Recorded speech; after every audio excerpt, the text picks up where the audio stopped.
ஹாய்ங்க, வணக்கம். இன்றைக்கி கவலை மீன் போட்டு குழம்பு எப்படி வைக்கிறதுன்னு பார்க்கலாம். ஸ்டவ்வை பற்ற வச்சுங்க. அதில் ஒரு கடாயை வச்சுங்க. கடாய் நல்லா சூடானதும் எண்ணெய் ஊற்றிங்க. எண்ணெய் நல்லா சூடானதும் கொஞ்சமாக வெந்தயம் போட்டுக்குங்க. வெந்தயம் நல்லா செவக்கணும். செவந்ததுக்கப்புறமா கருவேப்பிலை போட்டுக்குங்க. கருவேப்பிலை பொரிஞ்ச உடனே வெங்காயம் பூண்டு ரெண்டுத்தையும் மிக்சியில் ஒரு 2 பல்ஸ் விட்டு எடுத்துருக்கேன். அந்த வெங்காயத்தையும் இதில் போட்டுங்க.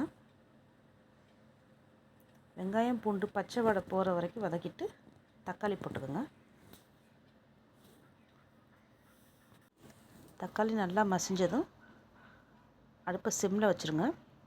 அதுக்கப்புறம் மஞ்சத்தூள், ரெட் சில்லி பவுடர், குழம்பு மிளகாத்தூள், அப்புறம் உப்பு எல்லாம் போட்டு நல்லா வதக்குங்க. இந்த மசாலாலாம் எண்ணெய் பிரிஞ்சு வந்துடும். வந்ததுக்கப்புறமேலு புளிக்கரைசல் ஊற்றிக்கலாம். அது நல்லா கொதி வரும்போது தேங்காவில் சோம்பு போட்டு அரைச்சி எடுத்து வச்சுருக்கேன். அதையும் கலந்துக்கலாம். அது நல்லா ஃபுல்லாக கொதிக்க விட்டுருங்க.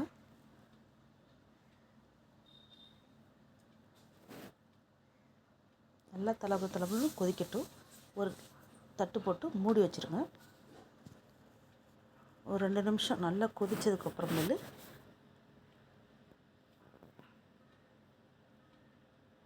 அதில் மீன் எடுத்து போட்டுக்கலாம். கவலை மீன் க்ளீன் பண்ணி வச்சுருக்கேன். அந்த மீனை போட்டுக்கலாம். இந்த மீன் ஒரு 3-4 நிமிஷத்துலேயே நல்லா வெந்துடும். ஸ்டவ்வை ஃபுல் ஃப்ளேம்லேயே இருக்கட்டும்.